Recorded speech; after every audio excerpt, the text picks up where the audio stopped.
நாளைய தினத்தை குறித்து கவலைப்படாதே. நாளைய தினத்தை குறித்து நீ கவலைப்படாதே. ஒரு நாள் எப்படி பிறப்பது என்பதே நமக்கு தெரியாது.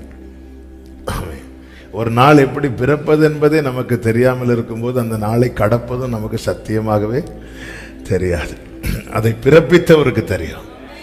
ஆமென். காலங்களை சமயங்களை உண்டாக்கினவர் அவர். காலங்களை சமயங்களை மாற்றுகிறவர்.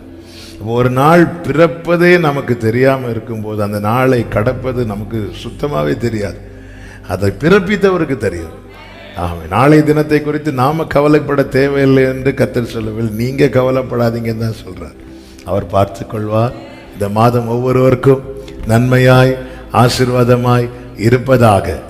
ஆமென். நோவா பேழைக்குள்ளே தங்கியிருந்து பல நாட்கள் கழிந்த பிறகு வேதம் சொல்லுகிறது 10ஆம் மாதம் 1 தேதியிலே சிகரங்கள் காணப்பட்டதென்று.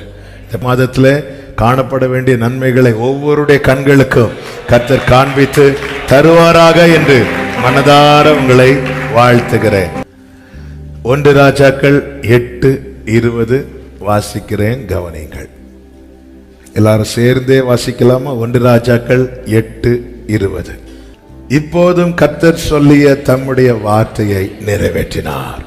கர்த்தர் சொன்னபடியே நான் என் தகப்பனாகிய தாவீதின் ஸ்தானத்தில் எழும்பி இஸ்ரவேலின் சிங்காசனத்தின் மேல் உட்கார்ந்து இஸ்ரவேலின் தேவனாகிய கர்த்தரின் நாமத்திற்கு ஆலயத்தை கட்டினேன். கைகளை உயர்த்தி ஹல்லேலூயா. இப்போதும் கர்த்தர் சொல்லிய தம்முடைய வார்த்தையை நிறைவேற்றினார். கைகளை உயர்த்தி ஆமென் சொல்லுங்க பார்க்கலாம். அந்த வசனத்தின் மேல ஒரு விஷயம் உங்கள் கரத்தை வைத்து ஆமென் சொல்லுங்க பார்க்கலாம். ஆண்டவரே, நீர் எனக்கு சொல்லிய உம்முடைய வார்த்தையை நிறைவேற்றுவீர். நீர் எனக்கு சொல்லிய உம்முடைய வார்த்தையை நிறைவேற்றுவீர். சொன்னதை சொன்னபடியே நிறைவேற்றுகிற கர்த்தர். சொன்னதை சொன்னபடியே. யோசுவாவின் புஸ்தகம் 21வது அதிகாரம் அதனுடைய 45வது வசனத்துல இப்படி சொல்லப்பட்டிருக்கிறது. கர்த்தர் இஸ்ரவேல் குடும்பத்தாருக்கு சொல்லி இருந்த நல் வார்த்தைகளில் எல்லாம் ஒரு வார்த்தையும் தவறி போகவில்லை, எல்லாம் நிறைவேறிற்று. சொன்னதை சொன்னபடியே சொல்லியபடியே செய்வாராம். ஒன்றை சொல்லிவிட்டு வேறொன்றை செய்கிறவர் அல்ல. ஆமென். நாம் அது நம்மிடத்திலிருந்து வெளிப்படக்கூடியது. நல்ல உற்சாகமா இருக்கும்போது, மகிழ்ச்சியா இருக்கும்போது, ஆரோக்கியமா இருக்கும்போது, கொஞ்சம் வசதியா இருக்கும்போது நிறைய செய்வோம்னு சொல்லுவோம். ஆமென். கொஞ்சம் சூழ்நிலை மாறும் போதே ஆமென் நாம் வேற எதையோ செஞ்சிட்டு இருப்போம். அன்னைக்கு நீங்க இப்படி எல்லாம் சொன்னீங்கன்னா, ஆமாம் அன்னைக்கு சொன்னேன், இன்னைக்கு அப்படி முடியல. ஆனால் நம் தேவன் அப்படிப்பட்டவர் அல்ல. அவர் யோசனையில் பெரியவரும் செயல்களிலே வல்லவருமாயிருக்கிறார். சொன்னதை சொன்னபடியே. சாலமோன் சொல்லுகிறார், இப்போதும் கர்த்தர் சொல்லிய தம்முடைய வார்த்தையை நிறைவேற்றினார். கர்த்தர் யாருக்கு சொன்னார்? ஆமென். சாமுவேல் பிறப்பதற்கு முன்னமே சொன்னார். ஹல்லேலூயா. வார்த்தை பிறப்பிக்கப்படுகிறது. தாவீதின் இடத்திலே சொன்னார் அல்லவா, அந்த வார்த்தையை நிறைவேற்றினார். நமக்கு ஒருவேளை இப்படி நினைக்கலாம், எப்பொழுதோ சொல்லிட்டார், எப்பவோ சொன்னது. ஆமென். பல காரியங்கள் நம்ம மறந்துடுவோம். அது நிறைவேறும் போதுதான் நமக்கு நினைவிலேயே வரும். யோசேப்புக்கு தான் கண்ட சொப்பனம் எப்பொழுது நினைவுக்கு வந்துச்சு தெரியுமா? அது நிறைவேறின போது. சகோதரர்கள் வந்து அவனுக்கு முன்பாக பணிந்த போது யோசேப்பு சொப்பனத்தை நினைத்தான். இந்த சொப்பனம் எப்பொழுது கொடுக்கப்பட்டது? எப்பவோ கொடுக்கப்பட்டது. பல நேரத்தில் நம்ம இப்போ வார்த்தையை தேடுகிறோம், ஆனால் நாம் தேடுகிற வார்த்தை நமக்காக எப்பவோ கொடுக்கப்பட்டிருக்கிறது. ஆமென். இப்பொழுதும் கர்த்தர் சொல்லிய தம்முடைய வார்த்தையை நிறைவேற்றினார். ஆமென். நம்மை குறித்து பேசும் கர்த்தர், 2 சாமுவேல் 7:12-13 தாவீதின் இடத்திலே கர்த்தர் பேசுகிறார். ஆமென். உன் நாட்கள் நிறைவேறி நீ உன் பிதாக்களோட நித்திரை பண்ணும் போது நான் உனக்கு பின்பு உன் கற்ப பிறப்பாகிய உன் சந்ததியை எழும்ப பண்ணி அவன் ராஜ்யத்தை நிலைப்படுத்துவேன். அவன் என் நாமத்திற்கென்று ஒரு ஆலயத்தை கட்டுவான்.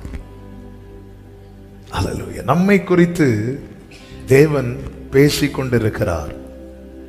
அதன் பிறகு நமக்கு தெரியும், சாலமோன் பிறந்தான், வளர்ந்தான். தாவீது மரணம் அடைகிறார். அந்த ஸ்தானத்திலே சாலமோன் இருக்கிறார். அப்பொழுது வெரி ஃபர்ஸ்ட் டைமா கர்த்தர் சாலமோனுக்கு தரிசனமாகிறார்.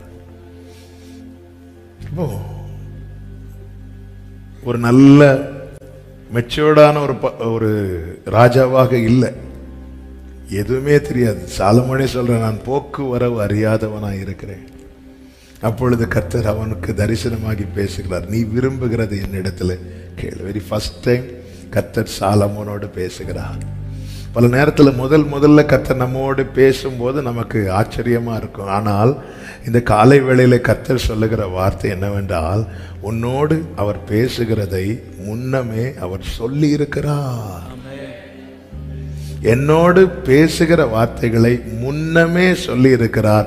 அதை தான் என் கையிலே எழுதி கொடுத்திருக்கிறார். இது நான் பிறப்பதற்கு எத்தனையோ ஆண்டுகளுக்கு முன்பதாகவே உரைக்கப்பட்ட வார்த்தை. இதை என் கையில எழுதி கொடுத்திருக்கிறார்.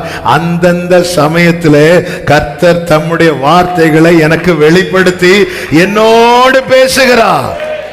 ஆமென் சொல்லுங்க பார்க்கலாம். உலகம் உன்னை குறித்து பேசுவது வேற, பரலோகம் உன்னை குறித்து பேசுவது வேற. உலக பேச்சால நாம வாதிக்கப்படுகிறோம், பரலோக பேச்சால நாம ஆசீர்வதிக்கப்படுகிறோம். ஆமே. நம்மை சூழ்ந்திருக்கிறவங்க நம்மை குறித்து, பொதுவாகவே நம்மை குறித்து பேசுறாங்கன்னாலே நம்ம ரொம்ப காதை அப்படி இல்ல, ஊசி காதுல ஒட்டகம் நுழைந்தது மாதிரி நம்ம ஒரு இடத்துல இப்படி நடந்து போயிட்டு இருப்போம். நம்ம பேர் ஏதாவது ஒரு வகையில் அடிபட்டிருக்கும். ஒட்டனை எப்படியாவது அதை கேட்டாகணும், இல்லைன்னா நமக்கு தூக்கம். ஏதோ என் பேர், ஏதோ என்ன பார்த்துட்டே அவங்க 2 பேரும் பேசிட்டு இருந்தாங்க. நம்மை குறித்து உலகம் பேசுற பேச்சு இருக்கிறது, நம்மை குறித்து நம்மை சிருஷ்டித்தவர் பேசுகிற பேச்சு இருக்கிறது. ஆமென். இந்த உலக பேச்சுகள் நம்மை, அதனால நம்ம வாதிக்கப்படுவோம். அதனால் அவர் பேசுகிற வார்த்தை, இந்த காலை வேளையில இந்த வாக்குத்தத்த செய்தி கேட்கும் போதே ஒரு ஆலோசனையை சொல்லுகிற வார்த்தை இதுதான். கிருபையாய் தேவன் நம்மை காலையில எழுப்பி கொண்டு வந்து இந்த வார்த்தை கேட்க வைத்திருக்கிறார் என்றால், உன்னை குறித்து அவர் சொல்லிய வார்த்தை இருக்கிறது. கர்த்தர் சொன்ன வார்த்தைகளே நம் காதுகளில் தொனித்துக் கொண்டிருப்பதாக, நம் இருதயங்களில் பதிக்கப்பட்டிருப்பதாக, நம்முடைய உதடுகள் உச்சரித்துக் கொண்டே இருப்பதாக.